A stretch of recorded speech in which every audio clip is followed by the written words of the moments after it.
and welcome to episode 4 of Science on a Shoestring with Mr. S. Today we're going to be making a homemade drum, perhaps even a homemade drum kit if you've got enough material to do so.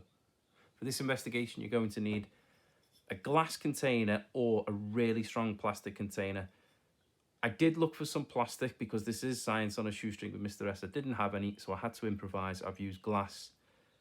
Be very careful, adult supervision always. You're going to need a balloon cut in two like this. Get an adult to do it for you so that you don't cut yourself. An elastic band. We don't need this part of the balloon. We do need this part of the balloon. A drum is made of two basic things. Professional drums are much more complex, but a basic drum consists of a body, which is also known as the shell, and this part here, which goes over the top, it's known as the skin because drums were traditionally made from animal skins that have been dried out and stretched over the shell. But they're also known as the drum head.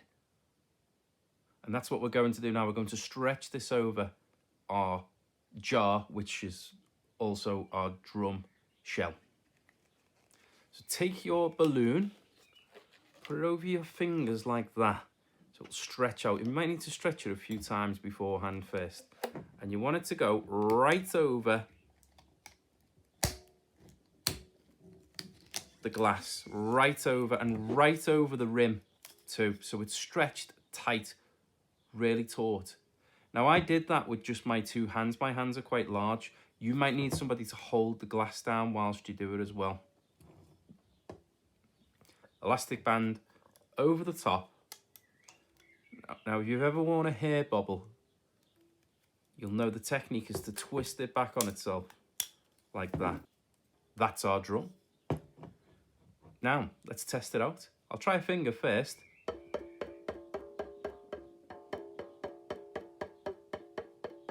You notice I get a really nice percussive sound. Let's try it elsewhere on the actual drum head. Definitely a different sound.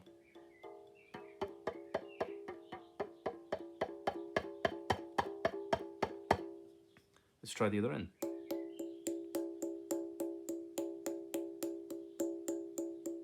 Try the side. Quite low. All of these different sounds are very percussive. So you can make a drum out of a few basic materials. Of course, drums are played with drumsticks. Now I haven't got any drumsticks because I don't actually have a drum kit. So I've got a pencil.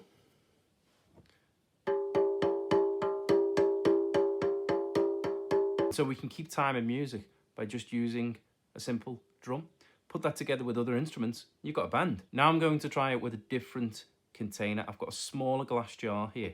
Same again, balloon, but of course the diameter of the jar this time is much smaller than the first jar. So that means that there's going to be a lot more balloon that I need to stretch over. Otherwise I'll have a sound because sound is moving through the air still, but the tone won't be very good. So take my balloon, stretch it over there. You see how loose that is? I need to tease it over. Just pull it over like that until it gets tight. It's as tight as I can possibly get it. I still notice there's a bit there. Pull it right over. Get an elastic band and loop it over, and there we have it. So let's test this out.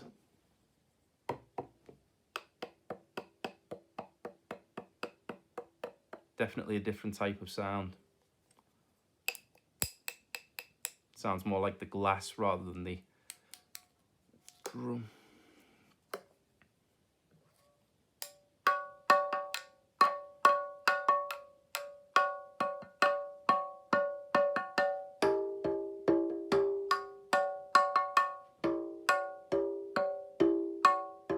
And there we have it. I've started a drum kit. Now you can use other materials to make further drums. And what do you notice? Do you get different tones from the different jars or bottles? Do you get a different sound from plastic than you do with glass? How else could we change this? Maybe we could try different materials as our skin, but it's definitely got to be stretched tight or taut over the drum body.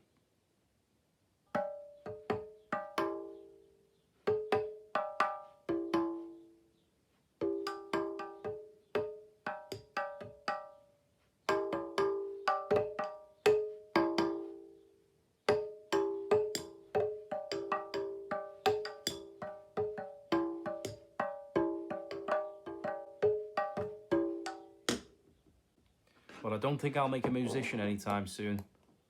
But the idea is you can make a drum or a drum kit from some very basic, very simple materials. So how does it work?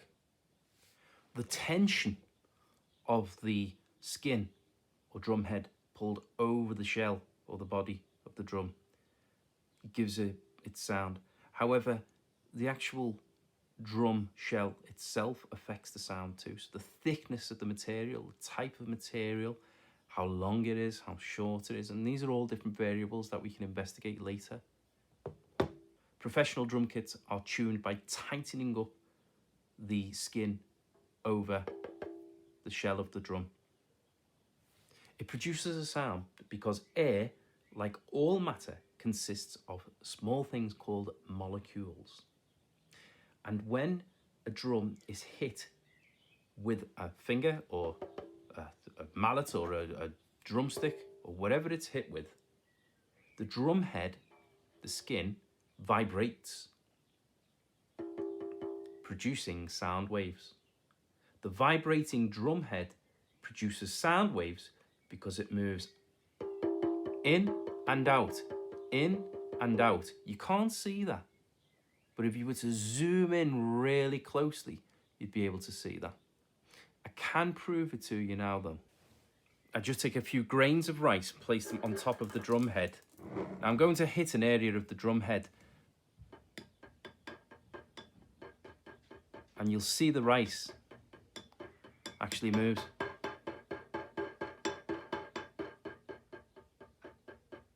And the harder I hit it, the greater the vibrations and the more the rice appears to dance about.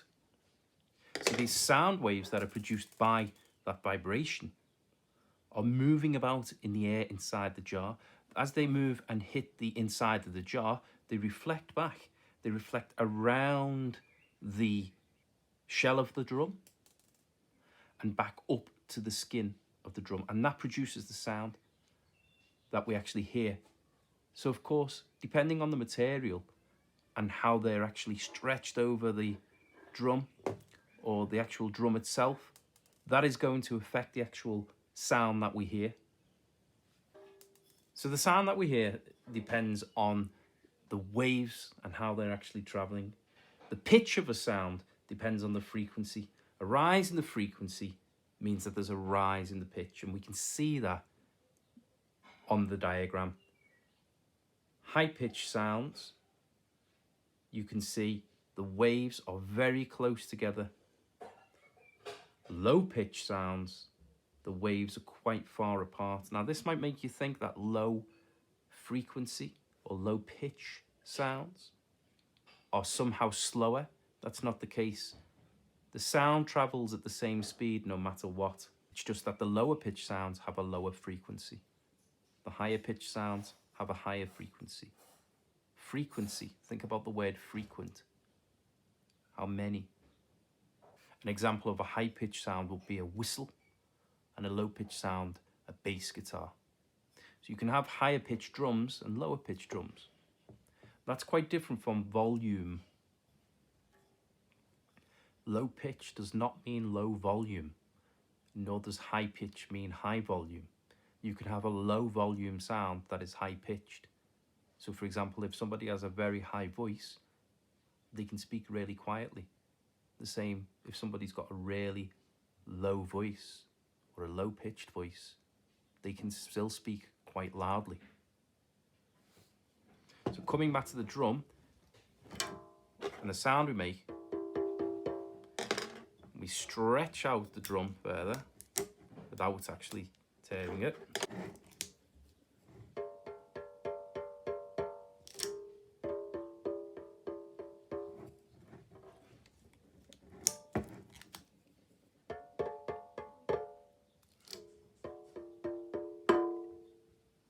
You notice that the pitch changes depending on how far stretched the skin is. And this is because tightening the skin gives it a higher frequency and you can hear a higher pitch. Loosening the skin, lower frequency, lower pitch. The same works with the guitar string. When it's twisted, the string is tighter. There's more tension. When that string's played, you get a higher pitch. When the string is tuned down, you get a lower pitch. The string is looser. Well, I hope you enjoyed making your own drum kit today. Have fun, make some noise, but not too much noise. And remember, pitch and volume are different. Goodbye.